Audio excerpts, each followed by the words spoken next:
ओम शांति। ओम शांति बाबा। आज हम अध्ययन करने जा रहे हैं परम पिता परमात्मा के अनमोल मधुर महावाक्यों को। और ये मुरली अमूल्य है, अनमोल है। ये हम तब अनुभव करते हैं जब बाबा के परम पिता परमात्मा के चैतन्य उपस्थिति में इसका अध्ययन करते हैं। और तब जब बाबा की मुरली की एक एक बात हमारे बुद्धि में ऐसे गूंजती है जैसे बाबा मेरे साथ खड़े हैं और मुझसे कान में कह रहे हैं। जब भी कोई परिस्थिति हो, कोई भी बात हो, हमारी बुद्धि में बाबा की ये बातें गूंजने लगती हैं। तो इतना श्रेष्ठ जब अनुभव होता है तो हमारे विकर्म विनाश होते हैं, क्योंकि हमारी प्रतिक्रियाएं बाबा की सारे गुणों से की स्मृति के साथ होता है और शक्तियों की जागृति के साथ होता है। तो विकर्म वहीं के वहीं भस्म होते हैं, विनाश होते हैं। तो ऐसा श्रेष्ठ अनुभव पाते हुए हम अपनी अवस्था में लगातार ऊपर उठ सकते हैं, ऊपर आते चले जाते हैं। और इसके लिए करना क्या होता है? बस छोटा सा एक काम है कि हमें अपने दिनचर्या में एक समय, एक स्थान निर्धारित करना है। उस स्थान पर उस समय बड़े फुर्सत से, बड़े इत्मीनान से बैठना है और ये काम प्रतिदिन करना है। कोई भी दिन न छूटे, हर दिन फुर्सत से बैठना है। एक विशेष स्थान अगर रखें, जैसे भक्ति मार्ग में हम पूजा के लिए, और समय भी इस ब्रह्मा कुमार का थोड़ा सा स्पष्टीकरण है कि समय का मतलब ये नहीं कि 7 बजे। इस ब्रह्मा कुमार का ऐसा मंथन है कि 7 बजे 8 बजे ये टाइम नहीं, बल्कि हमारे दिनचर्या में जैसे ही हम भक्ति में स्नान के बाद सबसे पहले पूजा करने के लिए पूजा का कमरे में जाते थे, जिनका घर में जैसा सुविधा हो उस स्थान पर चले जाना है और स्नान के बाद जाना। अगर स्नान में आज 7:30 बज गए तो इसका मतलब ये नहीं कि समय चेंज हो गया, नहीं, स्नान के तुरंत बाद का समय इस ब्रह्मा कुमार को मंथन में लगता है सबसे उचित है। तो वैसे ही स्थान भी पूजा के लिए जो अगर स्थान बनाकर रखे हो तो उसी स्थान पर बैठना है, थोड़ा पवित्र हो, साफ सुथरा हो। तो उस स्थान पर बैठकर अब अपने हाथों में मुरली लेनी है और एक एक शब्द का बड़ी गहराई से अध्ययन करना है।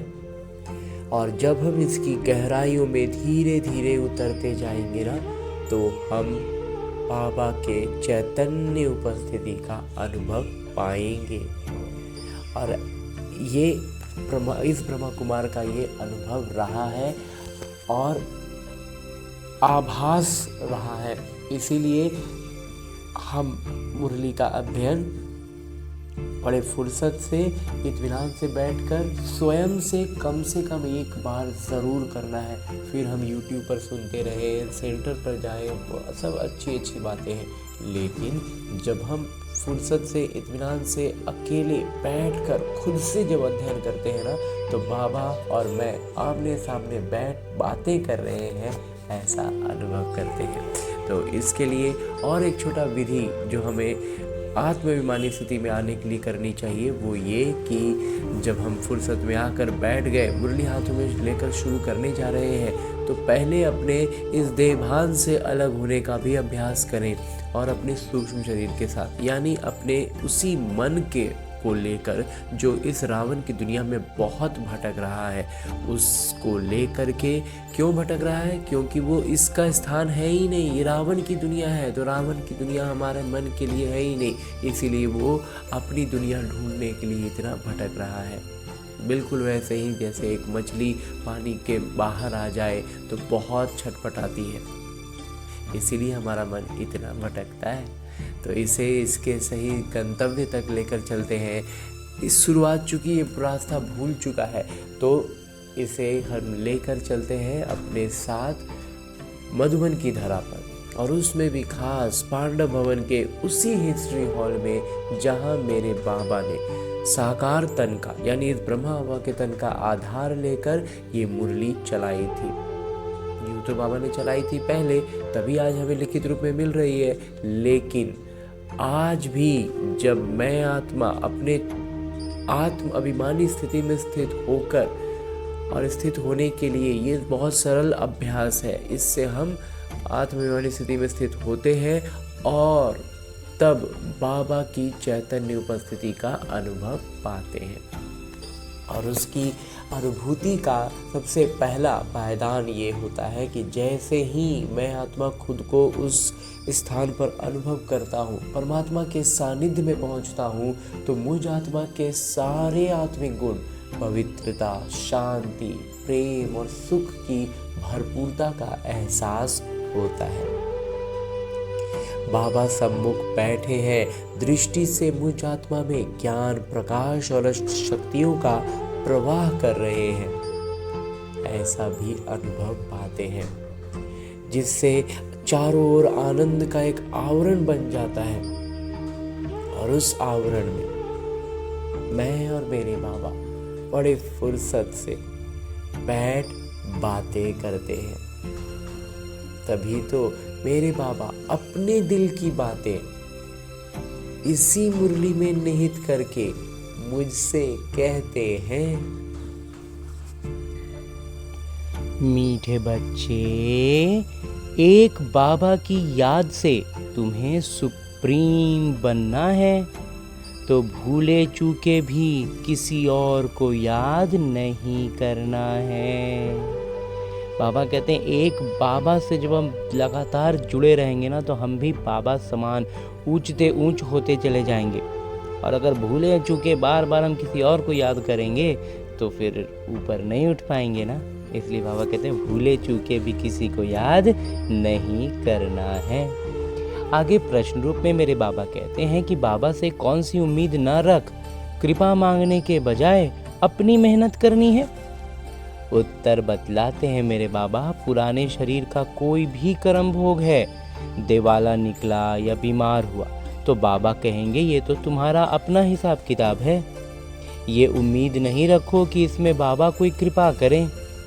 अपनी मेहनत कर, योग बल से काम लो, याद से ही आयु बढ़ेगी, कर्म भोग चुकतू होगा। बाबा जो प्राणों से भी प्यारे हैं, उनसे जितना प्यार होगा उतना याद रहेगी और कल्याण होता जाएगा। अंजी बाबा, ओम शांति। बेहद के पिता बैठ बच्चों को समझाते हैं। मीठे बच्चे, अपने को आत्मा समझ मुझ पिता को याद करो और अपने घर को याद करो। उनको कहाँ ही जाता है, टावर ऑफ साइलेंस यानी कि शांति की पराकाष्ठा, टावर ऑफ सुख यानी सुख की पराकाष्ठा। टावर ऊंचा होता है, मतलब टावर अंग्रेजी के शब्द के लिए अभी यहाँ बाबा जिस संदर्भ में कहते हैं वो क्या है, उसकी पराकाष्ठा। तो तुम वहाँ जाने के लिए पुरुषार्थ कर रहे हो, उस पराकाष्ठा पर पहुँचने के लिए ही ना हम पुरुषार्थ कर रहे हैं। ऊंचते ऊंच टावर, पराकाष्ठा, शांति में तुम कैसे जा सकते हो, शांति की पराकाष्ठा पर हम कैसे जा सकते हैं, ये भी पराकाष्ठा में रहने वाले बाबा बैठ सिखलाते हैं। उसी शांति की पराकाष्ठा पर विराजमान मेरे बाबा हमें सिखलाते हैं। बच्चे, अपने को आत्मा समझो। हम आत्मा शांति धाम की निवासी हैं, वो है बाबा का घर। ये चलते फिरते टेव आदत डालनी है, ये आदत में डालना है कि हम तो आत्मा हैं। ये किरदार में अभ्यास के लिए है बस।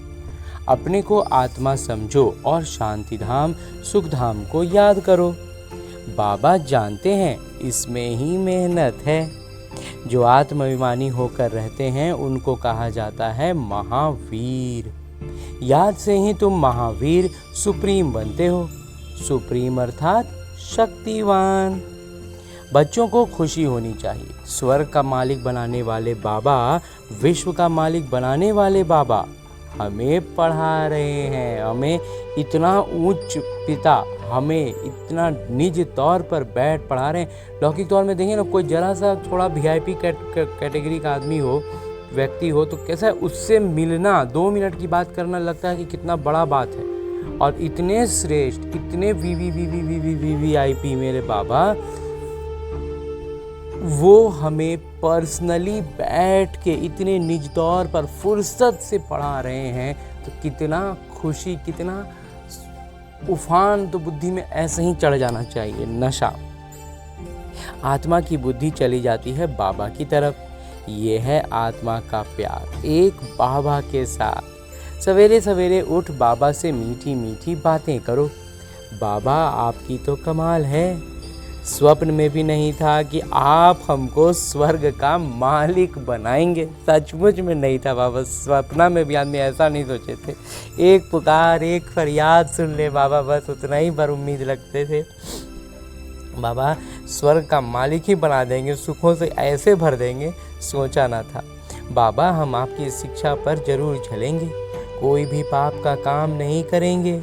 बाबा जैसे पुरुषार्थ करते हैं बच्चों को भी सुनाते हैं। शिव बाबा बतलाते हैं कि ब्रह्मा बाबा ने जितना जैसा पुरुषार्थ किया वही हमें बतलाते हैं, वो हमें भी करनी चाहिए, फॉलो फादर। तो शिव बाबा को इतने ढेर बच्चे हैं, होना तो होगा ना, बाबा को भी तो फिक्र होती है बच्चों की, कितने बच्चों की संभाल होती है।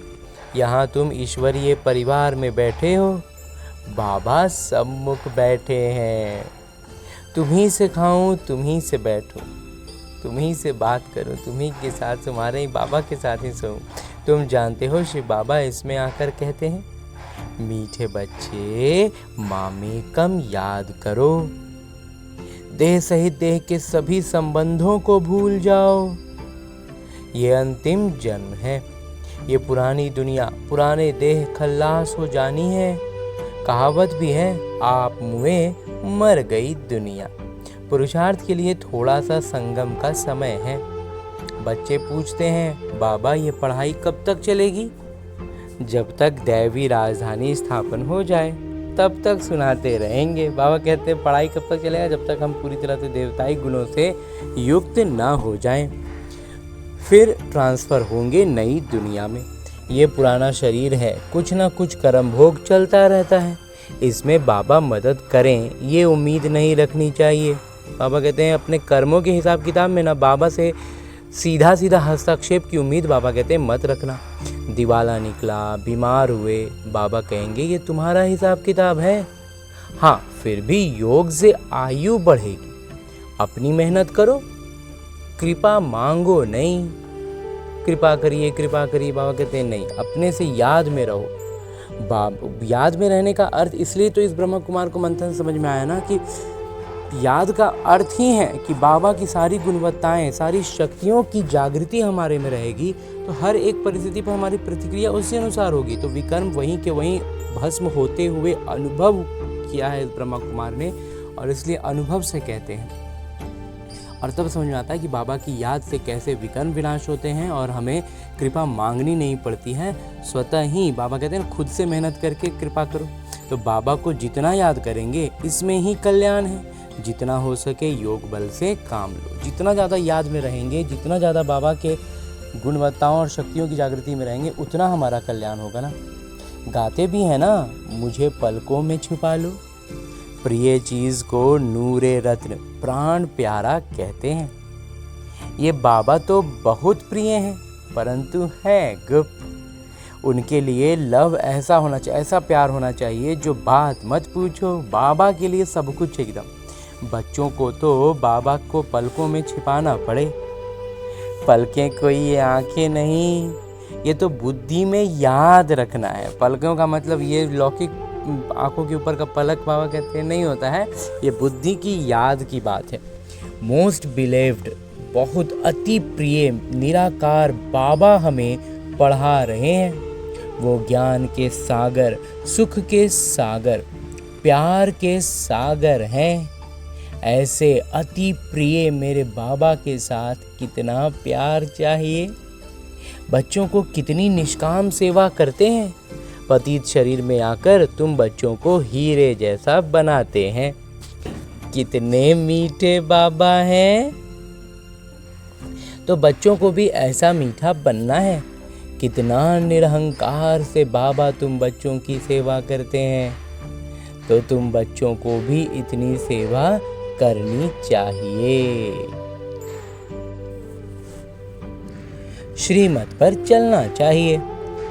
कहीं अपनी मत दिखाई तो तकदीर को लकीर लग जाएगी। बाबा कहते हैं, और जहाँ उसमें अपना मत लगा दिए ना, मनमत लगा दिए, तो फिर लकीर लग जाएगा, बाधा आने लगेगी।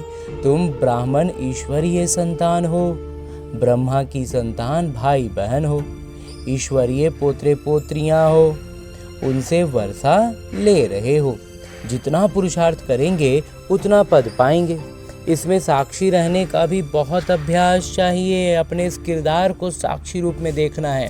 बाबा कहते हैं, मीठे बच्चे, हे आत्माएं, मामेकम याद करो। भूलें चूकें भी बाबा के सिवाय कोई को याद नहीं करना।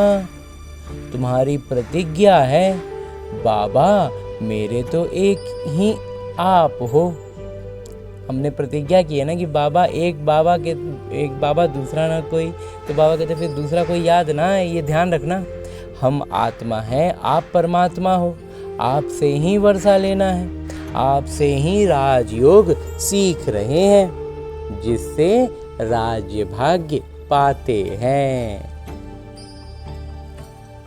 मीठे बच्चे, तुम जानते हो ये अनादि ड्रामा है। इसमें हार जीत का खेल चलता है। जो होता है वो ठीक है। रचयिता को ड्रामा जरूर पसंद होगा ना। आखिर रचयिता को ड्रामा पसंद है तभी तो ये ड्रामा हो रहा है ना। तो न रचयिता के बच्चों को भी पसंद होगा। तो बाबा कहते हैं, हो मतलब अगर रचयिता को पसंद है तो फिर रचयिता के बच्चों को भी तो पसंद होगा ना। इस ड्रामा में बाबा एक ही बार बच्चों के पास बच्चों की दिल व जान, सिक व प्रेम से सेवा करने आते हैं। बाबा को तो सब बच्चे प्यारे हैं। तुम जानते हो, सतयुग में भी सब एक दूसरे को बहुत प्यार करते हैं। जानवरों में भी प्यार रहता है। ऐसे कोई जानवर नहीं होते जो प्यार से ना रहें। तो तुम बच्चों को यहाँ प्यार का सागर बनना है। यहाँ बनेंगे तो वो संस्कार अविनाशी बन जाएंगे। बाबा कहते हैं, कल्प पहले मिसल हूबहू फिर से प्यारा बनाने आया हूँ। कभी किसी बच्चे का गुस्सा का आवाज़ सुनते हैं तो बाबा शिक्षा देते हैं, बच्चे गुस्सा करना ठीक नहीं है। इससे तुम भी दुखी होंगे, दूसरों को भी दुखी करेंगे। तो बाबा सदा काल का सुख देने वाले हैं, तो बच्चों को भी बाबा समान बनना है। एक दूसरे को कभी दुख नहीं देना है। तुम बच्चे जानते हो, शिव बाबा हैं सुबह का साईं, रात को दिन अथवा सवेरा बनाने वाले हैं। साईं कहा जाता है बेहद के पिता को। आज बाबा साईं का नाम भी ले लेते हैं और कहते हैं, जैसे राम में कहते हैं ना, परमात्मा राम। राम वो लौकिक में जो हमने भक्ति में कहानी सुनी थी वो नहीं, लेकिन वो नाम राम को बाबा कहते हैं, परमात्मा के साथ वो वास्तविक राम होता है। आज साईं के लिए भी बाबा कहते हैं कि साईं कहा जाता है बेहद के पिता को। साईं का मतलब बाबा बताते हैं रात को दिन अथवा सवेरा बनाने वाले, उनको साईं कहते हैं। और वो परमात्मा ही है। हाँ जी बाबा, वो एक ही साईं बाबा भोलेनाथ शिव बाबा हैं। वो साईं वास्तव में शिव बाबा भोलेनाथ ही हैं।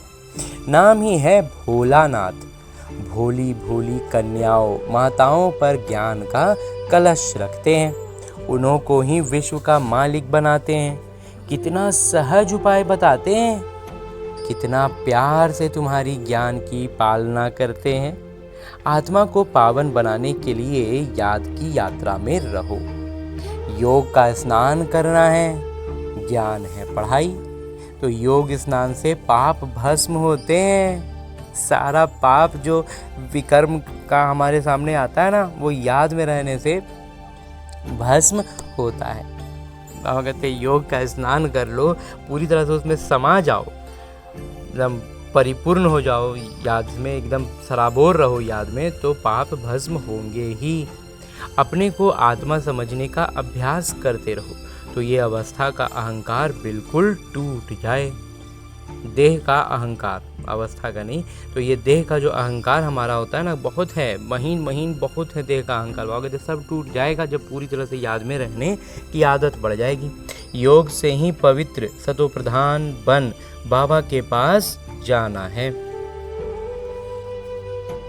कई बच्चे इन बातों को अच्छी रीति समझते नहीं हैं। सच्चा सच्चा अपना चार्ट बताते नहीं हैं। आधा कल्प झूठी दुनिया में रहे हैं तो झूठ जैसे अंदर जम गया है, सच निकलेगा ही नहीं, इतना जमा हुआ है झूठ। सच्चाई से अपना चार्ट बाबा को बताना चाहिए। जांच करना है, हम पौना घंटा बैठे, इसमें कितना समय अपने को आत्मा समझ बाबा को याद किया। कईयों को सच बताने में लज्जा आती है।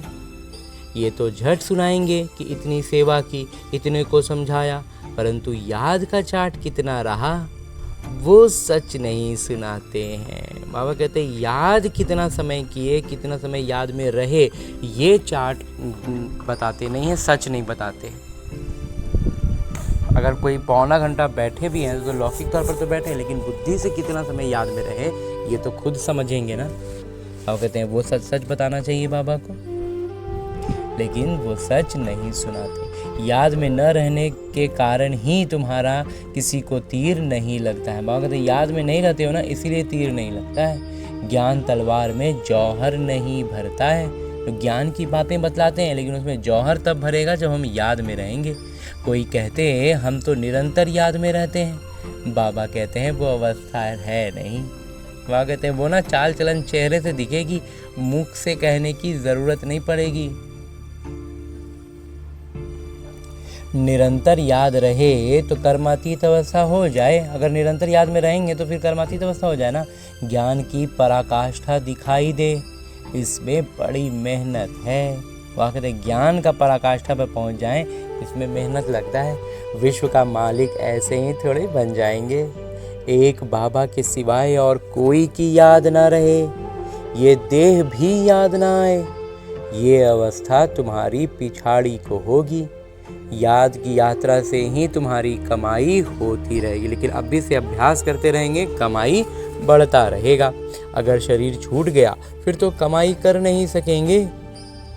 भल आत्मा संस्कार ले जाएगी, परंतु शिक्षक तो चाहिए ना जो फिर स्मृति दिलाए। बाबा घड़ी घड़ी स्मृति दिलाते रहते हैं। तो जब हम मुरली के लिए बैठते हैं फुर्सत से, तो बाबा की बातें हमारी बुद्धि में पूरी तरोताज़ा होती है। नई नई बाबा युक्तियाँ बतलाते हैं, बातें बतलाते हैं, हमारे दिल की बातों को इतने प्यार से समझाते हैं कि हम अच्छे से समझ जाते हैं। तो वो सब कुछ बाबा से जब हम रोज़ रोज़ बात करेंगे तब तो वो होगा ना।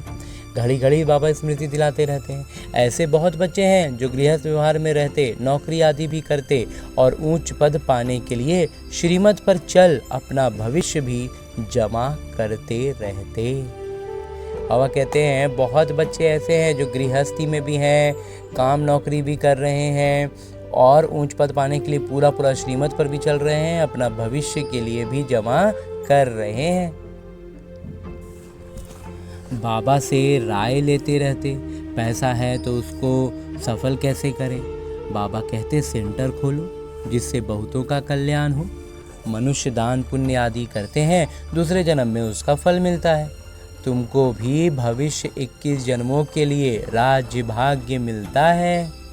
तुम्हारी ये नंबर 1 बैंक है, इसमें 4 आना डालो तो भविष्य में 1000 बन जाएगा। बाबा इतना ज़बरदस्त परसेंटेज देते हैं ना कि जिसका कोई हिसाब ही नहीं है। 4 आना का बाबा कहते हैं 1000 दे देंगे। पत्थर से सोना बन जाएगा, तुम्हारी हर चीज़ पारस बन जाएगी। बाबा कहते मीठे बच्चे, ऊंच पद पाना है तो माता पिता को पूरा फॉलो करो और अपनी कर्मेंद्रियों पर नियंत्रण रखो। अगर कर्मेंद्रियां वश नहीं, चलन ठीक नहीं, तो ऊंच पद से वंचित हो जाएंगे। अपनी चलन को सुधारना है, ज़्यादा तमन्नाएं नहीं रखनी है। जी बाबा कोई तमन्ना नहीं है बाबा। बाबा तुम बच्चों को कितना ज्ञान श्रृंगार कराए सतयुग के महाराजा महारानी बनाते हैं। इसमें सहनशीलता का गुण बहुत अच्छा चाहिए। देह के ऊपर टू मच मोह नहीं होना चाहिए। बाबा कहते हैं शरीर पर भी ना ज़्यादा मोह नहीं होना चाहिए। बस जैसा इस ब्रह्मा कुमार का अभी तक समझ में आता है, इसको जो शरीर का जो मिनिमम रिक्वायरमेंट है बस उसको पूरा करना है, उसके बाद फिर कोई मोह नहीं रखना है। 2 टाइम का खाना, पानी और नींद, बस बाकी श्वास तो चलता ही रहेगा। तो इस तरह से अब कहते हैं टू मच मोह नहीं रखना चाहिए। योग बल से भी काम लेना है। बाबा को कितनी भी खांसी आती होती है, फिर भी सदैव सेवा पर तत्पर रहते हैं। थोड़ा बहुत शरीर में कुछ ऊपर नीचे हो भी रहा है ना, बाबा कहते हैं सेवा में तत्पर रहो। ज्ञान योग से श्रृंगार कर बच्चों को लायक बनाते हैं। तुम अभी ईश्वरीय गोद में, माता पिता की गोद में बैठे हो।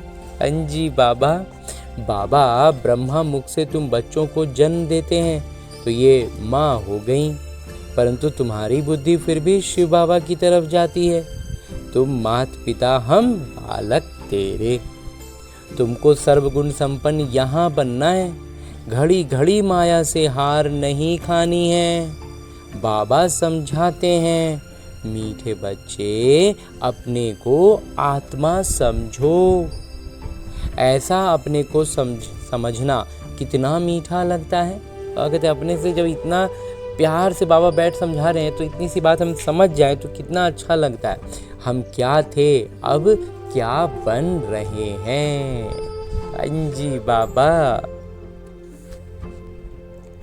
ये ड्रामा कैसा वंडरफुल बना हुआ है, ये भी तुम अभी समझते हो। ये पुरुषोत्तम संगम युग है। इतना सिर्फ याद रहे तो भी निश्चय हो जाता है कि हम सतयुग में जाने वाले हैं। अभी संगम पर है, फिर जाना है अपने घर, इसलिए पावन तो जरूर बनना है। अंदर में बहुत खुशी होनी चाहिए। ओहो, बेहद के पिता कहते हैं, मीठे मीठे बच्चों, मुझे याद करो तो तुम सतो प्रधान बनेंगे, विश्व का मालिक बनेंगे। बाबा कितना बच्चों को प्यार करते हैं, बहुत प्यार करते हैं मेरे बाबा। ऐसे नहीं कि सिर्फ शिक्षक के रूप में पढ़ाकर और घर चले जाते हैं, जो लौकिक में होता है ना, कुछ ट्यूशन वाले टीचर होते हैं, आते हैं पढ़ाते हैं चले जाते हैं। बाबा तो वैसे नहीं है ना, शिक्षक रूप में बैठ पढ़ाते हैं, लेकिन फिर प्यार भी एकदम पिता वाला, बाबा वाला करते हैं। ये तो पिता भी हैं, शिक्षक भी हैं, तुमको पढ़ाते भी हैं, याद की यात्रा भी सिखलाते हैं, तो इतना दुलार प्यार भी करते हैं और ज्ञान की बातें भी सिखलाते रहते हैं। ऐसा विश्व का मालिक बनाने वाले, पतित से पावन बनाने वाले बाबा के साथ बहुत प्यार होना चाहिए। सवेरे सवेरे उठने से ही पहले शिव बाबा से गुड मॉर्निंग करना चाहिए। गुड मॉर्निंग अर्थात याद करेंगे, बाबा को याद करके उनको अपनी तरफ से बोलेंगे ना, तो बाबा की याद में हम आएंगे ना, सबसे पहले याद करेंगे तो बहुत खुशी में रहेंगे। लौकिक में जैसे इस ब्रह्मा कुमार का रहता था कि उठ के सबसे पहले सोकर उठेंगे तो सबसे पहले लौकिक माता के पैर छूते थे, तो बिल्कुल वैसे ही बाबा कहते हैं कि बाबा की याद में एक बार सबसे पहले बाबा को प्रणाम करेंगे। तो बच्चों को अपने दिल से पूछना है, हम सवेरे उठकर कितना बेहद के पिता को याद करते हैं, हम बाबा को कितना याद करते हैं। अपना दिल अपना से सब कोई को पूछना है। मनुष्य भक्ति भी सवेरे करते हैं ना, भक्ति कितना प्यार से करते हैं, परंतु बाबा जानते हैं कई बच्चे दिल व जान, सिक व प्रेम से याद नहीं करते हैं। बस एक काम है, फॉर्मेलिटी है, बोझिल मन से मजबूरी में करते हैं बहुत से बच्चे, तो फिर उनको वो उसका परिणाम कैसे मिलेगा। भक्ति भी जो पूरे दिल से कर रहे हैं उन्हीं को तो बाबा ज्ञान देते हैं ना। सवेरे उठ बाबा से गुड मॉर्निंग करें, ज्ञान के चिंतन में रहें तो खुशी का पारा चढ़े। बाबा से गुड मॉर्निंग नहीं करेंगे तो पापों का बोझा कैसे उतरेगा। मुख्य है ही याद, इससे तुम्हारी भविष्य के लिए बहुत भारी कमाई होती है। कल्प कल्पांतर ये कमाई काम आएगी। बड़ा धैर्य, गंभीरता, समझ से याद करना होता है। मोटे हिसाब में तो भल करके ये कह देते हैं कि हम बाबा को बहुत याद करते हैं, परंतु एक्यूरेट याद करने में मेहनत है। बाबा कहते हैं एकदम सूक्ष्म स्तर पर सटीक याद बाबा कहते हैं इसमें मेहनत लगता है, मोटा मोटा में तो सब याद में ही रहते हैं। जो बाबा को ज़्यादा याद करते हैं उनका करंट ज़्यादा मिलता है, क्योंकि याद से याद मिलती है।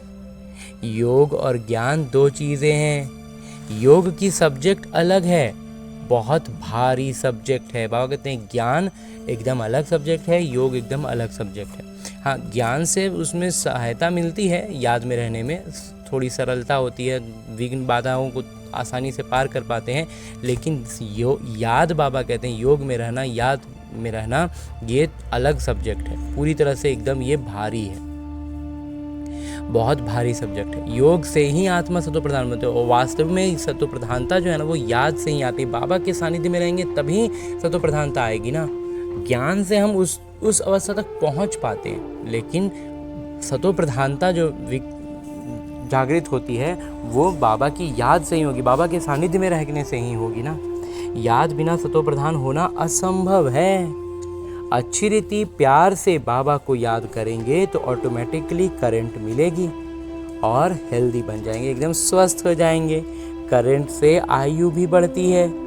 बच्चे याद करते हैं तो बाबा भी सर्च लाइट देते हैं, तो बाबा भी अपनी तरफ से लाइट जला देते हैं, तो हमें रास्ता दिखने लगता है, सब कुछ स्पष्ट होने लगता है। बाबा कितना भारी खजाना, बड़ा और भारी खजाना तुम बच्चों को देते हैं। बहुत बहुत बहुत बड़ा, बहुत भारी खजाना दे रहे हैं बाबा। अच्छा, मीठे मीठे सिकिलदे नैनों के नूर बच्चों प्रति माता पिता बाबा का दिल व जान, सिक व प्रेम से याद, प्यार और आशीर्वाद। रूहानी बाबा की रूहानी बच्चों को नमस्ते। हम रूहानी बच्चों की ओर से रूहानी माता पिता को याद, प्यार और प्रणाम। धन्यवाद बाबा, धन्यवाद। मुरली के लिए भी धन्यवाद, और इस अनूठे अलौकिक ब्राह्मण जीवन के लिए भी बहुत बहुत बहुत धन्यवाद बाबा, बहुत धन्यवाद। आगे आज की मुरली से लिए गए वो प्रमुख बिंदु हैं जिन्हें हमें अपने ब्राह्मण जीवन में धारण करने हैं, और ब्राह्मण सो फरिश्ता, फरिश्ता सो देवता बनना है। उसके लिए जो सबसे पहली बिंदु है वो है बाबा को बहुत धैर्य, गंभीरता और समझ से याद करना है। सही सलीके से याद में रहना है बाबा का। याद एक्यूरेट हो, एकदम सूक्ष्म स्तर पर हो, तो बाबा की करंट मिलेगी, आयु बढ़ेगी, हेल्दी बन जाएंगे, स्वस्थ हो जाएंगे तो आयु भी बढ़ जाएगी ना। दूसरा बिंदु है कि ऊंच पद पाना है तो अपनी चलन को सुधारना है, अधिक तमन्नाएं नहीं रखनी है, कर्मेंद्रियों पर पूरा नियंत्रण रखना है, माता पिता को पूरा पूरा फॉलो करना है, एकदम उनके नक्शे कदम पर चलना है। पंजी बाबा, आगे मेरे बाबा वरदान दे रहे हैं। वरदान देते हुए मेरे बाबा कहते हैं, फॉलो फादर और सी फादर के महामंत्र द्वारा एक रस स्थिति बनाने वाले श्रेष्ठ पुरुषार्थी भव। और कहते एक तो है फॉलो फादर और दूसरा है सी फादर। बाबा के नक्शे कदम पर तो चलना है और उनको देखते हुए चलना है। उनके जो सर्च लाइट बाबा देते हैं ना, उस बुद्धि एकदम उस बिंदु में लगी रहे तो इस दिशा भी सही चलते जाएंगे। बाबा कहते हैं इसलिए उससे क्या हो जाएगा, हम एक रस स्थिति बनाएंगे तो श्रेष्ठ पुरुषार्थी हो जाएंगे। क्योंकि बाबा कहते हैं ना, पुरुषार्थी तो हैं लेकिन अब तीव्र पुरुषार्थी बनना है और श्रेष्ठ पुरुषार्थी बनना है। विस्तार से बाबा कहते हैं कि सी फॉलो फादर, इस मंत्र को सदा सामने रखते हुए चढ़ती कला में चलते चलो, उड़ते चलो। कभी भी आत्माओं को नहीं देखना, क्योंकि आत्माएं सब पुरुषार्थी हैं। तो हम अक्सर क्या होता है ना, दूसरी आत्माओं को देखते हैं, अरे वो तो ऐसे किया, वो तो ऐसे किया, उसका तो फिर भी ये हो रहा है, उसका तो वो हो रहा है। और कहते हैं सब पुरुषार्थी है, सब अपने अपने स्तर पर अपने अपने तरीके से जिसको जैसे समझ में आ रहा है वो कर रहा है। हाँ, श्रीमत का उल्लंघन नहीं हो रहा है, ये तो वो एक अलग चीज़ है कि श्रीमत को कौन कैसे करना कर रहे हैं, लेकिन अपने अपने स्तर पर तो हम हर एक अपने दिल से पूछ सकते हैं। तो बाबा कहते हैं इसलिए सब कोई पुरुषार्थी है, इसलिए किसी अन्य आत्माओं को मत देखना। पुरुषार्थी में अच्छाई भी होती है तो कुछ कमी भी होती है, तो हो सकता है कुछ अच्छाई है लेकिन कुछ कमी भी तो है, तो हमें उनकी कमियों को तो नहीं देखना है, आज दूसरी आत्माओं को देखना ही नहीं। बाबा सीधा कहते हैं संपन्न नहीं, इसलिए कोई भी क्या है, कुछ ना कुछ कमी है, कोई भी अभी आत्मा संपन्न नहीं है, संपन्न होगा तो यहाँ रहेगा ही नहीं। इसलिए फॉलो फादर न कि ब्रदर सिस्टर। तो हमें अनुसरण बाबा का करना है, मम्मा का करना है, भाई बहनों का थोड़ी नकल करना है। तो जैसे फादर एक रस है, ऐसे फॉलो करने वाले एक रस स्वतः हो जाएंगे। तो जब हम बाबा का निरंतर हम अध्ययन करते रहेंगे, बाबा के बारे में सब चीज़ करते रहेंगे, बाबा जैसा करने का पूरा प्रयास करते रहेंगे, तो हम बाबा जैसा एक रस बन जाएंगे। हमें अन्य आत्माओं को देखना नहीं है। हाँ जी बाबा, समझ गए बाबा। आगे स्लोगन है, मुरली का उपदेश है, पर चिंतन के प्रभाव में न आकर शुभ चिंतन करने वाली शुभ चिंतक मणि बनो। हाँ जी बाबा, शुभ चिंतक ही बनना है बाबा। और अभी तक हमने परमपिता परमात्मा के इतने श्रेष्ठ अमूल्य साकार मुरली को उनकी परमपिता परमात्मा के चैतन्य उपस्थिति में अध्ययन करने का प्रयास किया और अनुभव भी किया ना। अब मेरे बाबा इसी अव्यक्त स्वरूप में स्थित रहकर एक इशारा भी देते हैं कि इस अव्यक्ति मास में बंधन मुक्त रह जीवन मुक्त स्थिति का अनुभव करो। और ऐसा करने के लिए बाबा हर दिन हमें अलग अलग आयामों से अलग अलग इशारे दे करके इसकी स्पष्टता को बढ़ाते हुए आज जो इशारा दे रहे हैं वो है, जैसे और स्थूल वस्तुओं को जब चाहो तब लो और जब चाहो तब छोड़ दो। कोई भी लौकिक चीज़ को हम जब उठाना चाहें उठाएंगे, जब नहीं माने तो रख देंगे। वैसे देह के भान को भी जब चाहो तब छोड़ कर देही अभिमानी बन जाओ। ये अभ्यास इतना सरल हो जितना कोई स्थूल वस्तु की सहज होती है। कोई भी लौकिक चीज़ को हम जितना आसानी से उठाते रखते हैं ना, अब कहते हैं वैसे ही इस देह भान का भी अब हालत कर दो। जब मन है तब उठाएंगे, नहीं तो पड़ा रहेगा, हम उसको छुएंगे भी नहीं। रचयिता जब चाहे रचना का आधार लें, जब चाहे तब रचना का आधार को छोड़ दें, जब चाहे तब न्यारे, जब चाहे तब प्यारे बन जाएं। इतना बंधन मुक्त बनो। हाँ जी बाबा, एकदम बाबा कहते हैं अभ्यास ऐसा करना है ना कि एकदम हम पूरी तरह से निपुण हो जाएं। तो निपुण होने पर जो स्थिति होती है ना, उस स्थिति को आदर्श रूप में रखते हुए हमें अभ्यास करना है। तो हमारा अभ्यास अच्छा होगा, तेज होगा और बेहतर होता जाएगा निरंतर। नहीं तो क्या है, जो चल रहा है बस उसी में हम अटके रह जाते हैं, ऊपर नहीं उठने पाते रहते हैं। तो उस सब का भी ध्यान रखना है। हाँ जी बाबा। और अब हमने परमपिता परमात्मा का इतना श्रेष्ठ ज्ञान मुरली को उनकी चैतन्य उपस्थिति में अध्ययन किया, उनसे वरदान प्राप्त किया। इशारे अव्यक्त रूप में स्थित होकर बाबा ने जो इशारा दिया उसे भी जान लिया। अब हमें करना क्या है, हमें अपने इस लक्ष्य को याद रखना है कि हमें लक्ष्मी नारायण बनना है, विश्व महाराजा बनना है।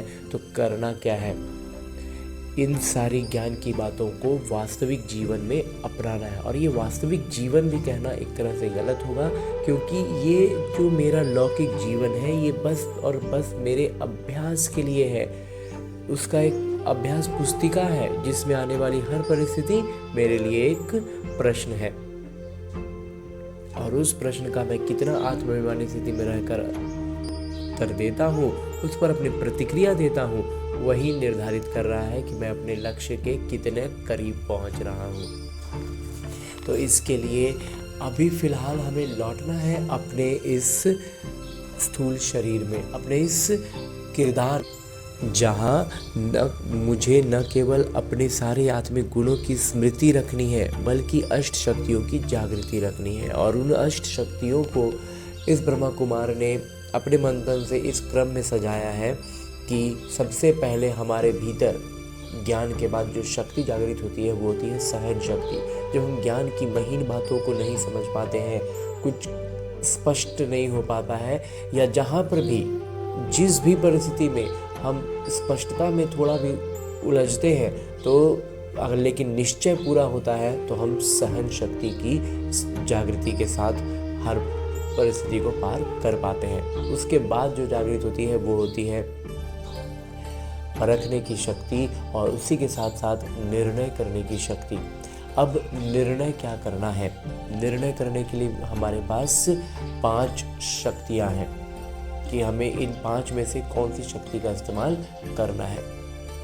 तो इसमें सबसे पहला इस ब्रह्मा कुमार को लगता है कि है समेटने की शक्ति। समेटने की शक्ति का अर्थ है, इस ब्रह्मा कुमार का मंथन रहा है कि सबसे पहले जो आती है वो है समेटने की शक्ति। समेटना क्या है? अपने उन पुराने संस्कारों को जो रावण के प्रभाव में बने हैं। दूसरा है समाने की शक्ति, वही सारी संस्कार जो अन्य आत्माओं में, संबंध संपर्क की आत्माओं में रावण के प्रभाव में पनपे हैं, विकसित हुए हैं और वो उनसे घिरे हुए हैं, तो उनको उस नज़र से हम देख पाए, इसके लिए हमें शक्ति जो चाहिए वो है समाने की शक्ति। तो उनके रावण के प्रभाव में बने संस्कारों को समाने की शक्ति। उसके बाद जो आती है वो है संकीर्णता की शक्ति। संकीर्णता की शक्ति का अभिप्राय इस ब्रह्मा कुमार के मंथन के अनुसार है कि जहाँ पर हमारा हस्तक्षेप का या फिर हमारे इन्वॉल्व होने का, हमारे उससे जुड़ने का कोई अर्थ नहीं है, हमारे लिए वो व्यर्थ है, तो वैसे में अपने आप को उसमें जोड़कर हम खामोखा में कहीं उलझ ना रहे हो, इसके लिए भी, इसका स्पष्टीकरण के लिए भी हमें शक्ति चाहिए कि जहाँ ज़रूरत, मतलब संकीर्णता के साथ, मतलब जिसको कहते हैं कि आराम से हम निकल सकते हैं और हम झूठ मूठ में फंस रहे हैं, वो काम ना करके, तो इसके लिए भी शक्ति चाहिए। तो वही है संकीर्णता की शक्ति। उसके बाद जो है वो है सामना करने की शक्ति। तो ये भी हमें परखना होगा ना कि हम यहाँ से एकदम, मतलब बिना किसी जुड़ाव के एकदम सीधे निकल सकते हैं या फिर हम निकल नहीं सकते, तो हमें उसका सामना करना ही है। तो हम उस परिस्थिति का, उन बातों का अच्छे से सामना कर पाए, उसके लिए भी हमें जो शक्ति चाहिए वही है सामना करने की शक्ति। और उसके बाद जो एक शक्ति है उसका नाम है सहयोग की शक्ति। सहयोग की शक्ति का अर्थ है कि जब हम अपने सारे गुणों और शक्तियों से खुद को भरपूर अनुभव करते हैं, सारी शक्तियों की जागृति के साथ होते हैं, तब हम अन्य आत्माओं को सहयोग दे सकते हैं। यूँ तो हम यहाँ गलती ये करते हैं कि आज हमने पहला ज्ञान समझा और हम दूसरों को बताते हैं, तो ये बहुत खुशी और उमंग उत्साह के लिए ठीक है, लेकिन दूसरों को बताने में अगर हम पीछे हो रहे हैं, हम फिसल रहे हैं, वो हमें खींच ले रहे हैं, तो इसका मतलब है कि हम सहयोग की शक्ति से भी निपुण नहीं हुए हैं। तो जब तक हम खुद का पाँव अच्छे से न जमा लें, हम बाढ़ में किसी बह रहे या व्यक्ति को लौकिक तौर पर अगर उदाहरण के रूप में देखें तो किसी को बहता हुआ क्यों हम रोकें और खुद ही हमारे पाँव जमे नहीं है, हमने खुद को रस्सी से कोई चीज़ से बांधा नहीं है, तो फिर हम दूसरों को मदद नहीं कर सकते हैं, हम खुद ही बहने लग जाएंगे। तो इसलिए हमें इस बात का स्मृति रखनी है, इस शक्ति को भी समझना है।